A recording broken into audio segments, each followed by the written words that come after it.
Salam semuanya, selamat pagi. Hari ini kita mau mendengar firman Tuhan, tapi sebelum itu marilah kita bersatu dalam doa. Bapa kami yang di dalam surga, Allah kami yang baik, Tuhan, kami anak-anak-Mu kembali mengucap syukur untuk hari ini Tuhan. Engkau telah memberkati kami Tuhan, hingga kami boleh bangun dengan tubuh yang segar Tuhan. Dan juga Tuhan, Engkau telah memberikan kami nafas kehidupan lagi Tuhan pada hari ini. Tuhan Yesus, sebentar kami akan mendengarkan sedikit dari firman-Mu Tuhan. Kiranya Kau memberkati jalannya renungan pada pagi hari ini Tuhan. Dan juga Tuhan Kau memberkati setiap kami Tuhan. Siapkan hati kami Tuhan. Kiranya apa yang kami dengar pada pagi hari ini Tuhan dapat menjadi pedoman untuk dalam kehidupan kami Tuhan. Dan kami dapat melakukannya di setiap hari kami Tuhan. Terima kasih Tuhan Yesus, ya doa kami serahkan doa kami hanya dalam Tuhan Yesus Kristus kami sudah berdoa dan mengucap syukur. Amin. Oke, hari ini saya akan menyampaikan ke-10 orang kusta. Saya ambil dari Lukas 17 ayat yang ke-12. Di sini dikatakan, ketika ia memasuki suatu daerah, datanglah 10 orang kusta menemui dia. Mereka tinggal berdiri agak jauh. Di sini kalau kita baca dari ayat yang ke-11, yaitu dalam perjalanannya ke Yerusalem, Yesus menyusur perbatasan Samaria dan Galilea. Di sini Tuhan sedang berjalan, Tuhan sedang berjalan di perbatasan Samaria dan Galilea. Di sini ada 10 orang yang memiliki penyakit kusta atau menderita penyakit kusta. Dan orang yang memiliki penyakit kusta ini berencana atau memikirkan untuk meminta bantuan kepada Tuhan Yesus untuk menyembuhkan penyakit mereka. Dan di ayat ke-13 dikatakan, dan berteriaklah mereka, yaitu orang-orang penyakit kusta, Yesus, Guru, kasihanilah kami. Lalu ia memandang mereka dan berkata, pergilah, perhatikanlah dirimu kepada imam-imam, dan sementara mereka di tengah jalan mereka menjadi tahir. Seorang dari mereka ketika melihat bahwa ia telah sembuh, kembali sambil memuliakan Allah dengan suara nyaring. Lalu tersungkurlah di depan kaki Yesus dan mengucap syukur kepadanya. Orang itu adalah orang Samaria. Lalu berkatalah, bukanlah ke-10 orang tadi semuanya telah menjadi tahir? Di manakah yang 9 orang itu? Tidak adakah di antara mereka yang kembali memuliakan Allah selain daripada orang asing ini? Lalu ia berkata kepada orang itu, berdirilah dan pergilah, imanmu telah menyelamatkan kau. Di Lukas 17 ayat 13, di situ menceritakan para penderita kusta ini meminta Yesus untuk menyembuhkan mereka. Mereka tahu Tuhan dapat menyembuhkan penyakit mereka. Jadi mereka berusaha untuk meminta tolong kepada Tuhan Yesus. Dan ini di ayat ke-14 mengatakan, Yesus ingin mereka sembuh. Dia menyuruh mereka pergi dan memperlihatkan diri mereka kepada para imam. Tetapi sebaliknya penyakit kusta, orang yang memiliki penyakit kusta ini menjadi seorang yang tahir gitu. Di ayat yang ke-14 mengatakan, dalam perjalanan mereka menemui para imam, ke-10 penderita itu sembuh. Luka mereka menjadi lenyap. Dan berarti dengan Tuhan menyuruh mereka berjalan, penyakitnya langsung sembuh. Tuhan menyembuhkan mereka tanpa ada syarat, tanpa tawar hati. Mereka meminta, Tuhan lalu memberikan.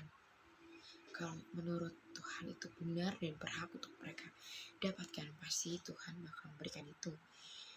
Dan di ayat 15 sampai ke 19 dikatakan, artinya adalah salah satu penderita kusta itu datang kembali kepada Tuhan dan berterima kasih. Tapi kenapa ke-9 orang ini tidak mengucapkan terima kasih sama Tuhan gitu? Kenapa di antara mereka cuma hanya ada 1 orang? Kenapa lainnya melupakan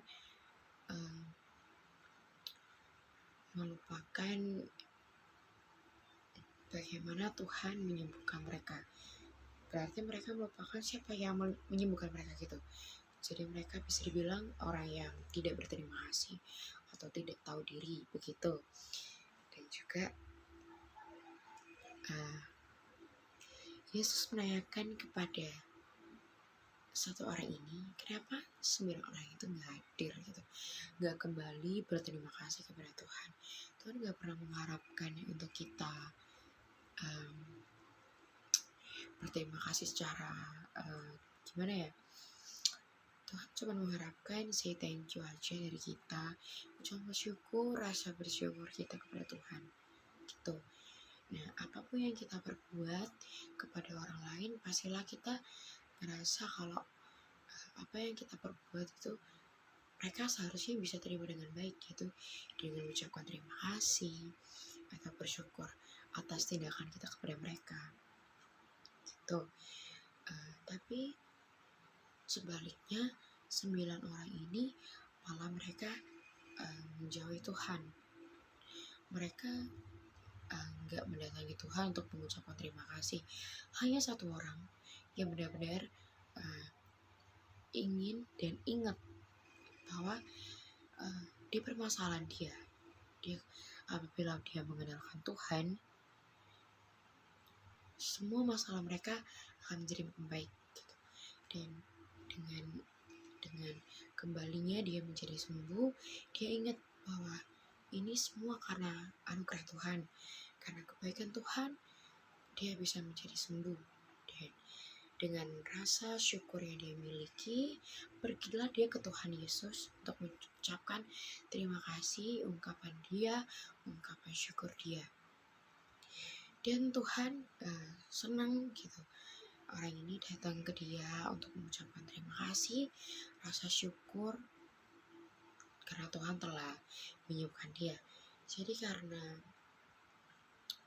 itu, karena rasa ucapan syukur, rasa berterima kasihnya orang ini kepada Tuhan, jadi dikatakan di ayat 19, lalu ia berkata kepada orang itu, berdirilah dan pergilah, imanmu telah menyelamatkan engkau. Jadi Tuhan Yesus cuma bilang pergilah, karena kalau bisa dibilang lolos kan ya, kayak semisal Tuhan ngerti imannya orang ini gitu. Oh, dia berterima kasih. Jadi Tuhan tahu orang ini mengandalkan aku bukan hanya di saat dia susah, tapi di saat dia senang, di saat dia terpuruk, dia mengandalkan Tuhan gitu. Dan apa yang dia peroleh dari percaya akan Tuhan, yaitu keselamatan dari Tuhan. Jadi apapun yang apapun yang permasalahan kita, kalau kita mengandalkan Tuhan dan percaya dengan Tuhan, lakukan apa yang Tuhan mau. Lakukan apa yang Tuhan mau dalam kehidupanmu, maka semuanya bakal jadi. Dan engkau akan merasakan, oh ini mujizat dari Tuhan. Oh ini berkat yang Tuhan mau tunjukkan dalam diri saya. Jadi gitu. Yang bakal engkau terima ya pasti kebaikan, keselamatan. Jadi sekian firman Tuhan yang dapat saya sampaikan. Jika ada kekurangannya mohon dimaafkan. Terima kasih, Tuhan Yesus memberkati. Mari kita bersatu di dalam doa. Bapa kami yang baik, Tuhan, kami sudah mendengarkan firman yang telah hamba-Mu sampaikan Tuhan pada pagi hari ini. Biarlah Tuhan setiap yang hamba-Mu sampaikan bisa kami tanamkan dalam setiap hati kami Tuhan. Tuhan, kami juga akan melakukan aktivitas kami kembali Tuhan. Kiranya Kau memberkati setiap aktivitas kami Tuhan, dari pagi hari hingga pada malam hari nanti Tuhan. Terima kasih Tuhan, kami alaskan doa kami hanya dalam nama Tuhan Yesus kami sudah berdoa dan mengucap syukur. Haleluya, amin. Thank you.